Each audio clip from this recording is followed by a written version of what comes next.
अस्सलाम वालेकुम नाज़रीन, इबरत टेलीविज़न नेटवर्क सां गॾु आहियां ग़ुलाम हुसैन ख़ासि कली अवां ताईं ख़बर पहुचाए रहिया आहियूं त हज़रत जमाल शाह जीलानीअ जे उर्स जूं 3 ॾींहंनि वारियूं तक़रीबूं काज़ीअम जे भरिसां जमाल शाह में शुरू थी वियूं आहिनि। हज़रत जमाल शाह जीलानीअ जे उर्स मेले जूं तक़रीबूं जारी आहिनि।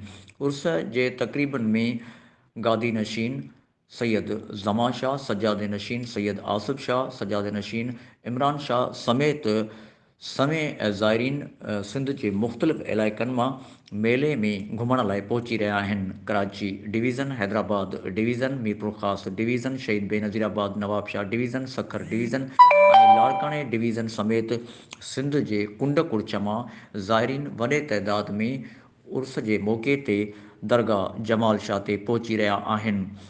जॾहिं त मुल्क जे ॿियनि सूबनि मां बलूचिस्तान सूबे ख़ैबर पख्तूनख्वा ऐं सूबे पंजाब मां बि समय ज़ाइरीन मेले में शिरकत लाइ जमाल शाह जे दरगाह ते अची रहिया आहिनि।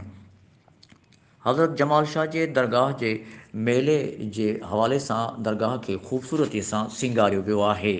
जॾहिं त मेले में ख़ूबसूरतीअ सां बाज़ारनि खे बि सींगारियो वियो आहे।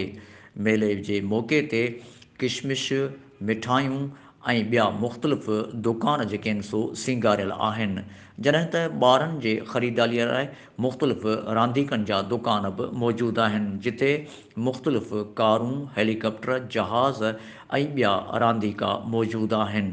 अहिड़ीअ तरह औरतुनि जे ख़रीदारीअ लाइ चूड़ियुनि, मेहंदी, मेकअप समेत उन्हनि जे ज़ेवरात वारा दुकान बि ख़ूबसूरतीअ सां दुकानदारनि सींगारे रखिया आहिनि। उर्स जे मौक़े ते मेले में ख़ूबसूरतीअ सां सियारे जे सर्द थधियुनि मौसमनि में मच्छी बि तयारु करे ज़ाइरीन लाइ रखी वई आहे। पकोड़नि जा बि उते मुख़्तलिफ़ स्टॉल लॻल आहिनि।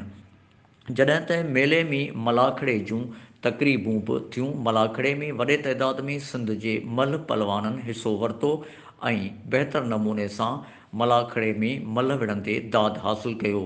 सिंध जे सक़ाफ़त घोड़नि जी ड्रोड़ बि जेको आहे सो मेले जे मौक़े ते मुनक़िद कई वई।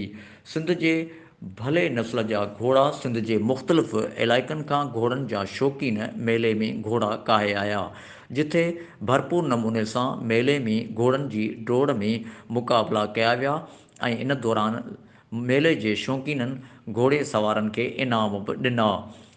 घोड़े डोड़ वारी तक़रीब में सिंध यूनाइटेड पार्टीअ जे सरबराह सैयद ज़ैन शाह बि शिरकत कई, जॾहिं त इन खां अलावा पीपल्स पार्टीअ जे अॻवान आशिक़ ज़रदारी समेत पीपल्स पार्टीअ जे अॻवान अली हसन ज़रदारी ऐं ॿियनि अॻवाननि बि मेले में शिरकत कई। मेले में मौजूदु ज़ाइरीन जो चवणु आहे त मेलो सिंध जी सक़ाफ़त ऐं सुञाणप आहे। असां मेले खे घुमण लाइ अची रहिया आहियूं। मेले जे शौक़ीननि जो चवणु आहे त मेले में ख़ूबसूरत बाज़ारूं ॾिसी दिलि ख़ुशि थी वई आहे।